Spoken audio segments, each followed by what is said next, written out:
Hello everyone, and welcome to my fourth video in this Material World series. Today we're talking about copper. So I want everyone to look around in the room you're in right now.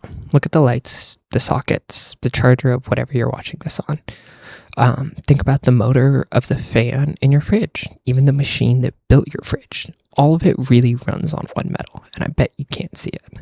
And it's not an accident. It's inside our walls and wrapped in plastic and sealed in motors. Ed Conway calls it the nervous system of our civilization, and that's the thing about the nervous system. You don't really see it, but you notice very quickly when it stops working. So today we're talking about two men who made a bet in 1980, the biggest holes humans have ever dug, and a town in Chile that got eaten alive by its own rubbish.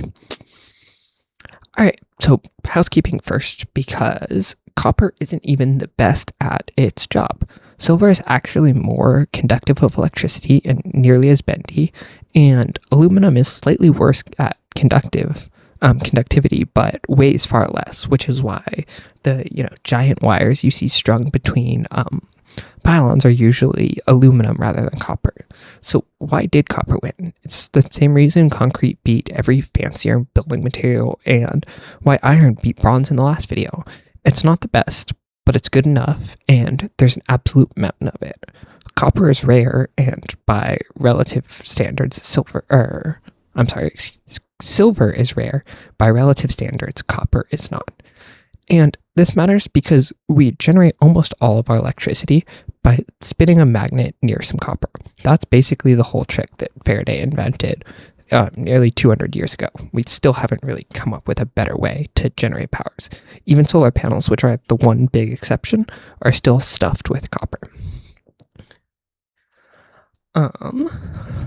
So in 1980, two men make a bet.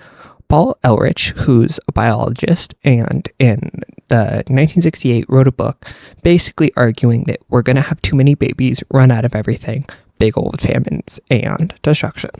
Julian Simon was an economist who basically thought this was nonsense. He assumed that when the things get scarce, the price goes up. And when the price goes up, people get more clever or have more sort of ingenuity around finding cheaper ways to do things or make something else. So we don't actually run out of things. Simon then offers a bet. Pick any 5 raw materials you like and any date more than a year out. Ehrlich picks 5 metals: chromium, copper, tungsten, and tin. And they bet $1,000 on each that the real price will either increase or decrease from September 1980 to September 1990. Excuse me, I don't know what is going on. But over that decade, the world adds about 850 million people, and all 5 metals actually get cheaper. Even though inflation ran at like 57%, the basket of metals went from about $1,000 to $1,004. And so in real terms, it dropped by roughly a third. Ultimately, Eldridge wrote a check for $576.07. Okay, so copper is like the poster child for human ingenuity. And I thought one of the best examples of this was in the Roman Empire. A ton of copper cost roughly 40 years of average wages for, to in theory be able to purchase a single ton of copper. By the 1800s, however, this was down to about 6 years of work for a ton of copper. And then by the year 2000, it was down to 0.06 years. Which is about 3 weeks. So the period of time the amount of work it took to earn enough money to be able to purchase a pound of copper has decreased from nearly 40 years to 3 weeks. But it's actually important because this story doesn't actually end in 2000. Okay, so here's the part of the story that's like not talked about as much. Iron ore is about 60% iron. You dig it up and, it's mostly iron. Copper, on the other hand, is 0.06%. So you need several, 100 tons of copper rock to make a single ton of finished copper. And realistically, we're not getting or we didn't get cheaper copper by finding better rocks. We had run out a long time before the 1980s. We got cheaper copper because we got better and better at moving bad rocks. Bigger bombs, bigger trucks, cheaper energy, and better chemistry. Ultimately, Conway reckons, although nobody has really studied this, so take it with a grain of salt, that copper mining has torn up more of the planet's surface than the production of any other metal, which takes us to the Acmeca, sorry again about the butchering of these words, desert in Chile, and the town called Chuqui. Again, butchered, I'm sorry. So ultimately there's mines that are now bigger or deeper and produce more, but over its whole lifetime, this mine has produced by far the most copper of any on the planet. And Conway reckons that roughly every 1 in 13 grams of copper that was like mined and in use today has come out of this mine. Ultimately, it didn't start out as a hole like this. It was at one point a mountain. And at this point, it is so deep, the bottom of the hole, that it has its own weather system. Which brings us to sort of the downside of this. So there's 3 kind of waste that ultimately come out of a copper mine. Waste rock, which is the mountain you just shifted through to get to the ore. The tailings, which are the crushed leftovers after copper has been sort of floated off, which is held behind dams. And then the slag, which is the glassy stuff that pours out of the furnace at about a 2-to-1 ratio for every ton of copper we make. So about 40 million tons get produced yearly worldwide. In Chile, these heaps have a specific nickname called tortas or cakes.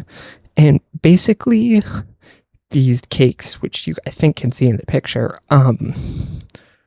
have some really horrendous sort of side effects.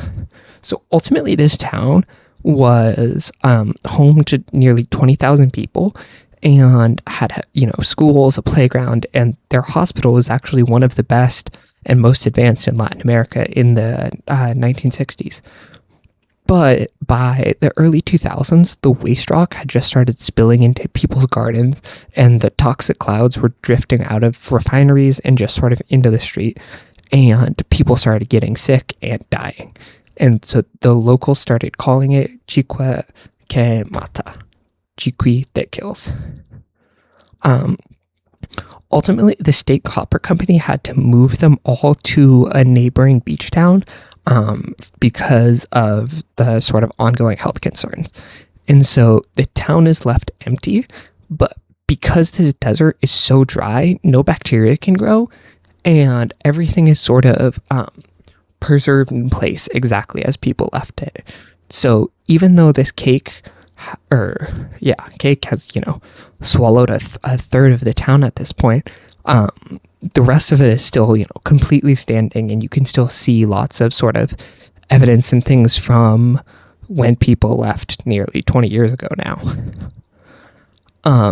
Ultimately, this waste pile is still full of lots of nasty chemicals and things that are sort of leaking and leaching into the ground and still could make people sick. So, on the other side of that, one of the things that was coming out of the smelter is sulfuric acid, sulfur, which was actually causing a lot of the people to get sick. But you can turn this sulfur, if you capture it properly, into sulfuric acid, which you can then use to leach more copper out of the rock. Thereby, turning a pollutant into an ingredient of production. And there's also a sludge that's, at the bottom of these tanks as you're separating out all of the copper, and that is called anode slime, I believe. And basically, it's one of the cool sort of secret, not secret things about the precious metals world. So in China, roughly half of the gold, 60% of the silver, and super high percentage of two other rare earth minerals comes just from copper anode slime. Basically, this gunk at the bottom of the tank holds a huge percentage of the world's precious metal. And then the other cool thing is a lot of this rock in those cakes has been or is less than 0.5% copper, which is sort of the bare bones limit for the state company to process. However, technology is being developed that allows you to pull copper out of far worse rock, which ultimately about 2/3 of the world copper currently sits in exactly that.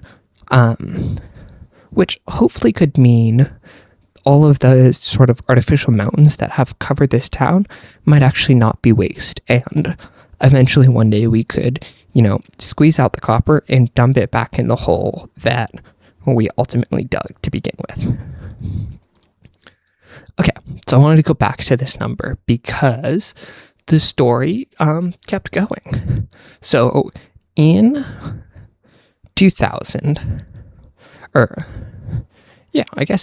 in 2000, copper has not stayed at this price. It has, as you can see, spiked upwards back to nearly, this would be around 2 to 3 months of work for a ton, or roughly $6 a pound per ton, which is almost triple where it was in the 2000s period.